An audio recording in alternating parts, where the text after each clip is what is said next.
What did I tell ya? I told ya Jimmy would find the amulet. Look at me go, though it's probably pretty obvious to be honest.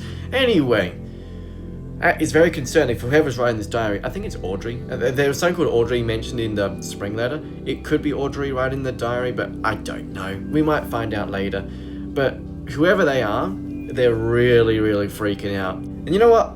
I don't blame them. I really don't blame them. Fonetazian Gazette, Spring Edition. Editor is Anne Nounce, or Announce.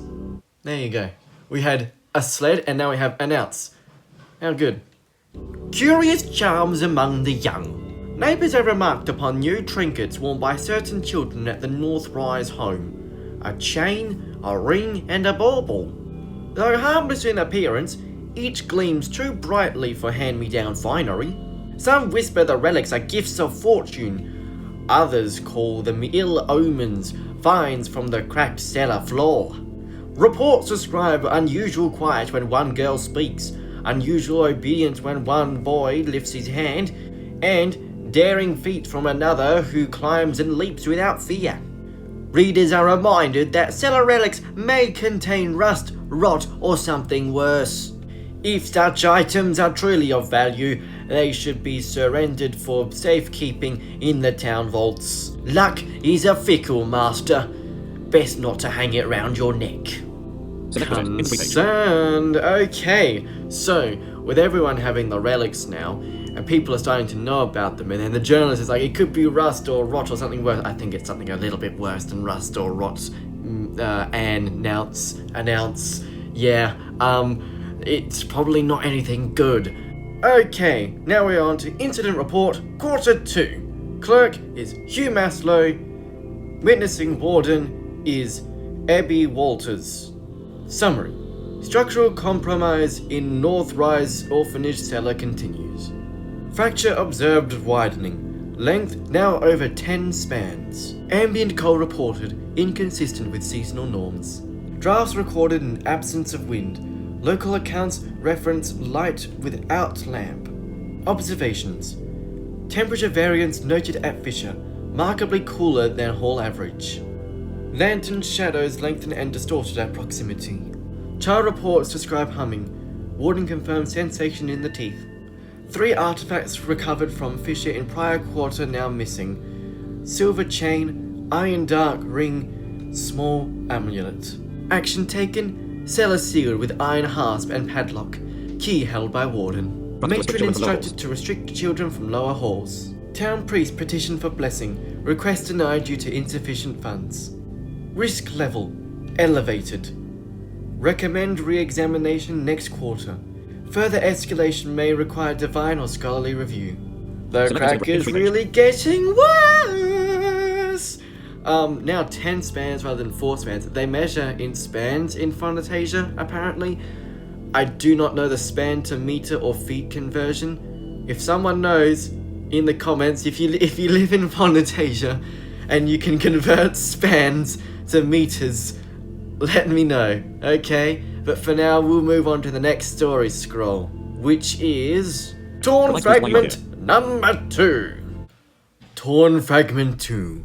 Charred and incomplete, found while searching Avalon. It was said that when the crack widened, it revealed not only stones and dust, but secrets long hidden beneath the earth. Scholars argued whether the relics that appeared were remnants of the age before, or whether they were fashioned by darker hands, meant to tempt rather than to guide. The necklace, the ring, and the amulet came to be called the 3 faults, for wherever they appeared, fractures soon followed. The first fault was the necklace of frost, which made silence sharper than steel. Those who wore it could still a room with a glance, yet their hearts grew colder in the halls they ruled. The second was the Ring of Dominion, said to grant the bearer power to command and compel. But power held too tightly strangles, and soon command turned into tyranny. The last was the Amulet of Echoes, a bauble that promised fearlessness. Yet in ridding the heart of fear, it rid it also of wisdom, for no one who fears nothing can long be called wise. Some claim they saw a flash through the sky up towards the heavens on the same evening the crack in the orphanage cellar first appeared. Claims were made that a robbery of Hades itself had taken place, and the 3 faults were accidentally dropped while an escape through the tectonic plates towards the heavens was made. Fragments of testimony suggest the relics did not remain inert. They sought hands. They slipped from the crack not as accidents, but as gifts pressed into waiting palms. What hands guided them is not known. Some claimed the treasures chose the bearers. Others whispered the relics themselves were the bearers, and the children who held them were merely vessels. Of the children who lived in the orphanage above the fissure, 3 are remembered most clearly. Elara Mist, whose kindness became cold command. Peter Songmill, whose vows of protection hardened into walls. And young James Songmill, whose laughter grew into something cruel. Around them gathered others, children with no names left in records, only shadows. The chroniclers agree on one thing. The moment the 3 faults left the dark, the fate of Fonetazian shifted. What had been ordinary days of winter and hunger would soon become tales of silence, sand, and shadow.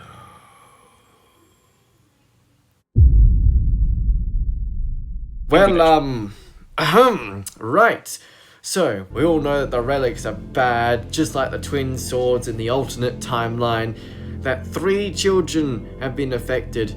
Now, the name Mist, you might remember from Queen Yuval Mist in the old story scrolls. Yep, theory confirmed. This is the same storyline, but alternate timeline, different storyline thing, kind of, maybe, sort of thing. Anyway, let's move on to the next story scroll. Letter Summer, the 20th of July. In the year, I don't know. I legit don't know what year this is all in. Must try. Jimmy, I do not know if this will find you, nor if you will care when it does. The amulet hums too loudly now, louder than my voice, louder than any thought I put to paper, but I must try. You laugh when others weep. You call it courage.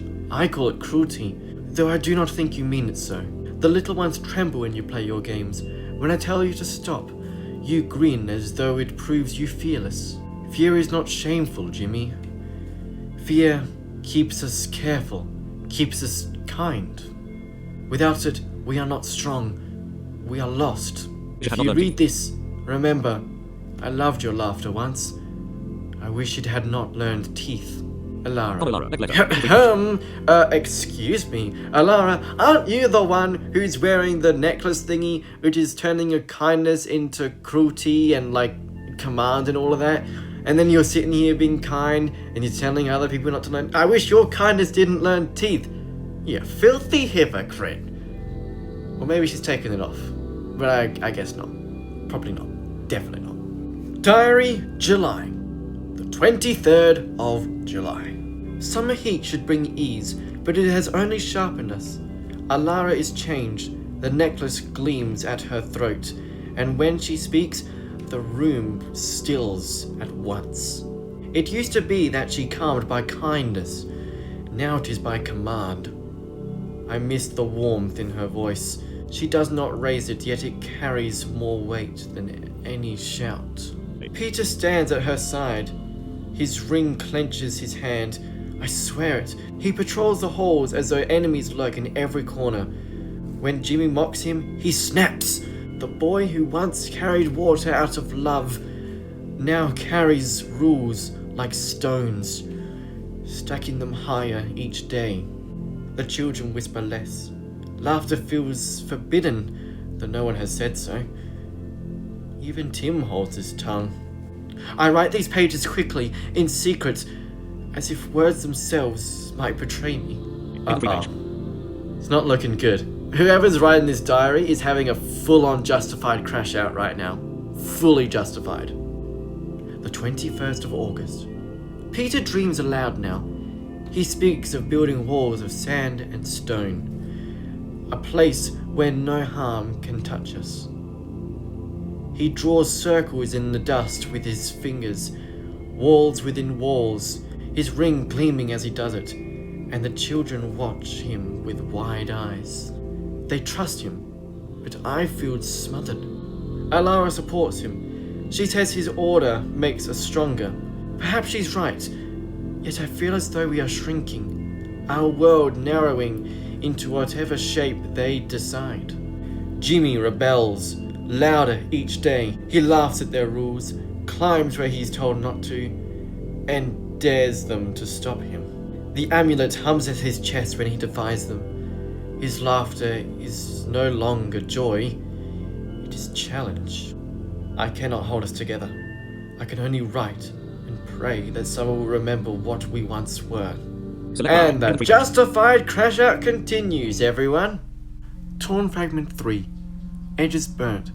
Retrieved near the foundations of Barncombe. The second widening of the fissure is recorded in conflicting tones. Some chroniclers name it a miracle of strength, others a calamity. In testimony preferred, a voice speaks. Only strength keeps them safe. If fear rules them, better they fear me. Another account claims, if someone must be harmed, let it be the one who loves them most. The speaker is unnamed. What remains is a symbol scrawled beside the words, a circle, inked and re-inked until the parchment tore. Arrows point inward, as if all paths must end inside the boundary. Later scribes called it the Mark of Dominion. Whether drawn by child or relic, none can say. So the big thing out of that is that symbol, I guess. We remember reading in the last scroll that there was this circle that Peter kept on drawing, so it must be something to do with that. But either way, we're going to move on to Diary September. The 3rd of September. The air itself feels charged. At night, I hear the crack hum through the floor. Jimmy grows colder. He frightens the little ones with ghost stories and then laughs when the shadows seem to answer. He says the dark listens to him. I believe him. Alara's eyes are colder. Peter's voice harsher. They act as though only their strength keeps us alive. Perhaps it does, yet I grieve for the gentle strength they once had. Laughter has become rare coin. Fear, the daily bread, remembering Tim's last days, still causes me pain. The way he would try still to spark cheer, but the spark would die quickly towards the end. Even he looked afraid before his last days were upon us. I think the relics are no longer treasures. They are masters, and we, their servants. And the justified crash out still continues. Well, Tim's dead. Right. Was that on your bingo card? It basically wasn't mine, to be honest. It seems that no matter what storyline we're in, Tim dies either way. He died in the last one too, remember? It is really hitting the fan. And we are slowly coming towards the end of the year. In fact, we are moving on to Incident Report Quarter 3. Town Hall. Incident Report Quarter 3. Clerk is Hugh Maslow. Summary. Disturbance in Market Quarter. Youth named Tim, associated with North Rise Home, attempted theft of medicine. Apprehended by militia. Altercation resulted in fatal injuries. Child deceased. Witness accounts conflicted. Several claim boy acted to aid other child unwell. Others stated theft was planned. Militia uncooperative in testimony. Action: curfew imposed from sundown in northern lanes. Patrols increased. Official inquiry closed. Addendum unfiled. I saw his friends grieving in silence. Older children who looked as though something had broken that cannot be mended. The boy's laughter used to carry down the street. The street is now poorer without him. Yep, Tim's definitely dead. F in the comments for Tim, everyone. Rest in peace and all that. It's the same premise as in the original story. Tim was trying to get medicine for a child and he got killed. We learnt that in one of Min's diary entries. Yep, this is definitely an alternate timeline, everybody. Fonetazian Gazette, Summer Edition. Editor is Paige Turner. Makes sense? Night whispers in the hedgerows. Reports circulate of humming at midnight, of figures slipping between hedgerows, of shadows moving against the lamplight. Constables dismiss these as foxes in imagination, yet warn households to keep lamps near and doors latched. A memorial will be held for a local boy, remembered for laughter that filled more than one street. Citizens are asked to bring flowers, not blame. The Gazette urges calm. Fear grows legs when fed too well. Be sparing with it. So we're gonna have Tim's funeral soon, and people are bringing flowers and all of that. And of course, the interesting thing is the shadows between the hedgerows and the weird humming. Something to do with the amulets. Probably Jimmy messing about. Okay, let's now go on to Torn Fragment number 4. Torn Fragment 4. Recovered from the archived vault at Clearburn. Scribe unknown. They swore they heard the names whispered, not by voices, but the crack itself. The testimonies differ. One says the stone spoke in silence. Another that the breath of the earth carried with syllables. All agree the children began to answer back. Their words are lost, save a single plea scrawled in haste. Alara, don't. Peter, wait. Jimmy, please. Parchment breaks here. What followed, no one recorded, or perhaps no one lived to write it. So this is interesting. I'll be interested to see where this ends up going. Diary, October. The 9th of October. Alara is no longer the girl I knew. She walks as if holes bend for her feet. The necklace glitters with every breath she takes, and the children fall silent without a word.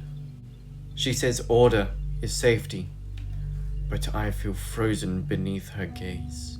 She writes rules, posts them as if we are soldiers. The fire warms no longer when she is near. The warmth has been replaced with obedience. Peter stands with her. His ring clenches his hand. He patrols like a guard in a city under siege. He says we must be ready for enemies, though the only enemies here are the shadows in our hearts. Jimmy mocks them both. His laughter has become sharper, crueler, as if the amulet whispers the punchlines.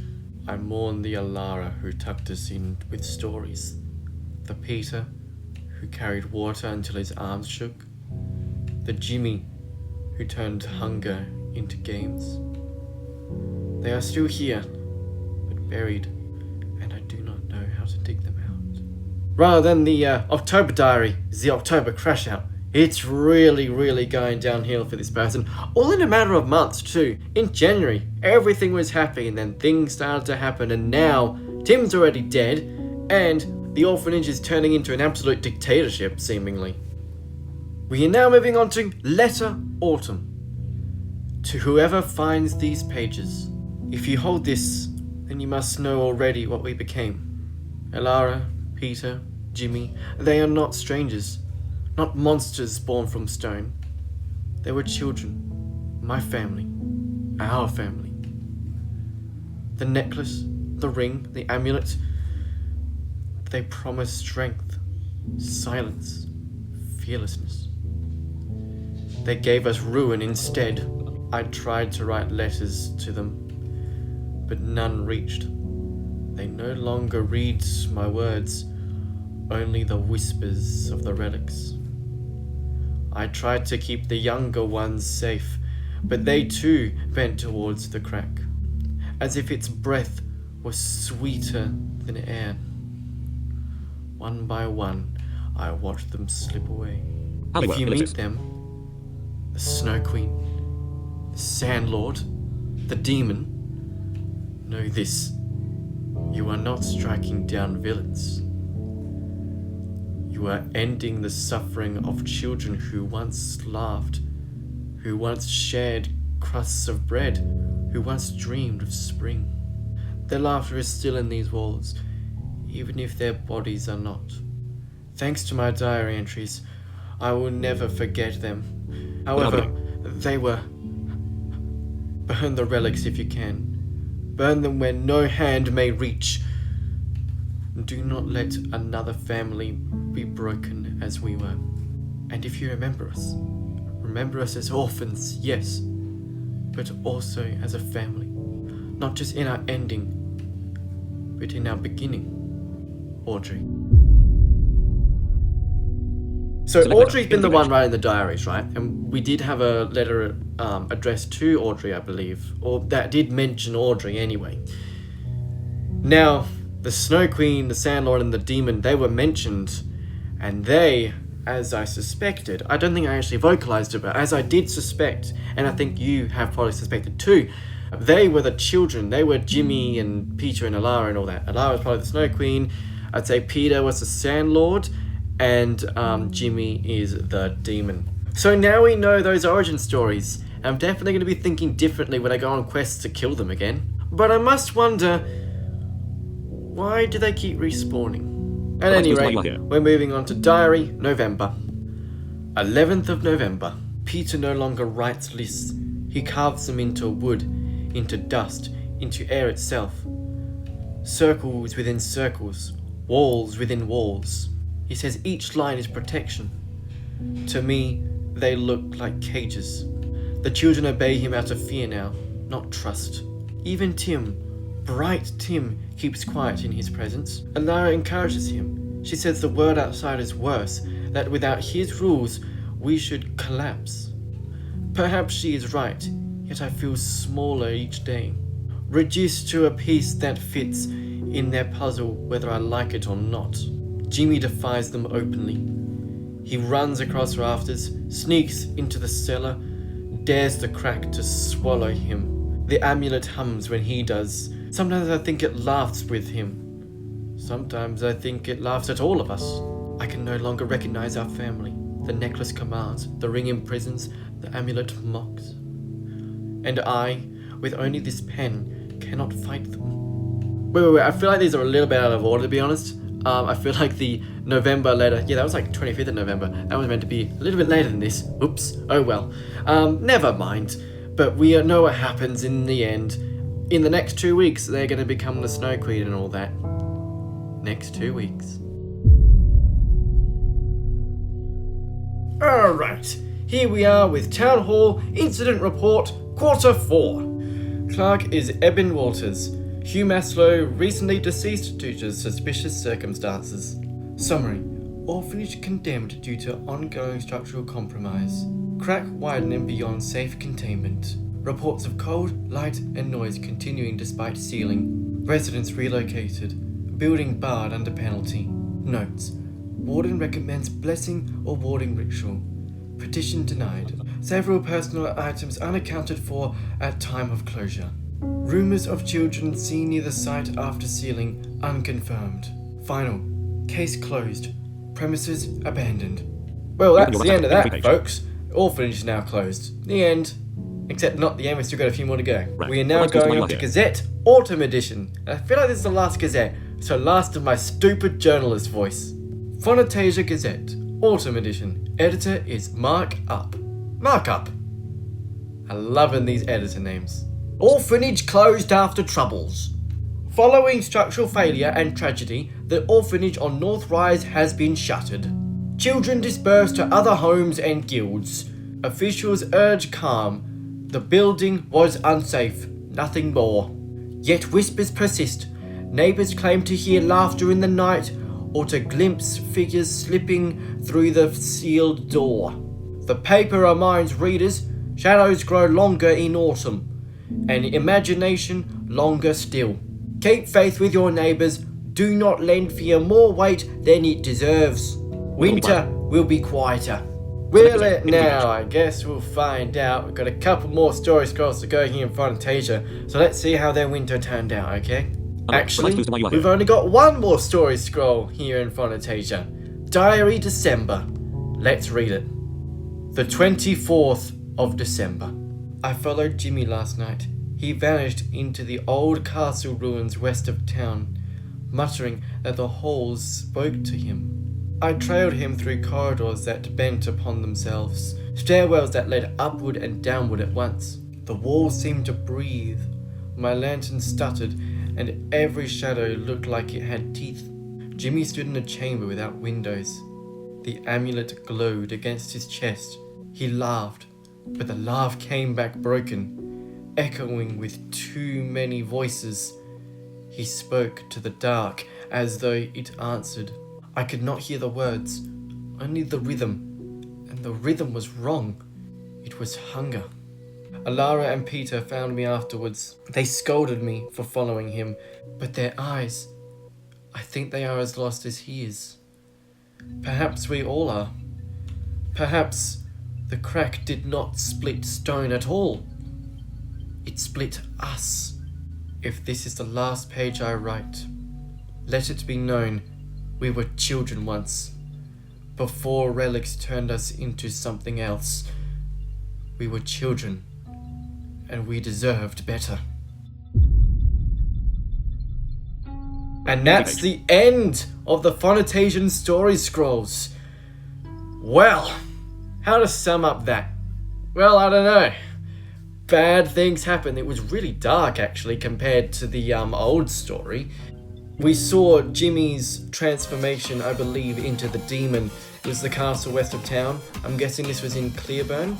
And I did say before that Jimmy was probably going to be the demon. We saw that happen. We didn't see Peter and Alara turn into the other enemies. Maybe we'll find out about them in the Beyond ones, but we'll see. But that we shall see in the next episode. Please make sure you like, share, comment, and subscribe. And I will see you all then. Goodbye, everybody! What came before? Winter tremors split the orphanage cellar, and something old and cold breathed up through the stone. 3 trinkets slipped into small hands. Alara's frost-bright necklace, Peter's iron dark ring, and Jimmy's humming amulet. Laughter thinned, rules hardened, dares sharpened. The house was sealed. The bosses put out their misery, but the wound in the earth stayed open. The questions waiting for you. Who was the thief that fled from the cellar into the heavens after having stolen from Hades? What became of them after the escape? And why take these powers in the first place?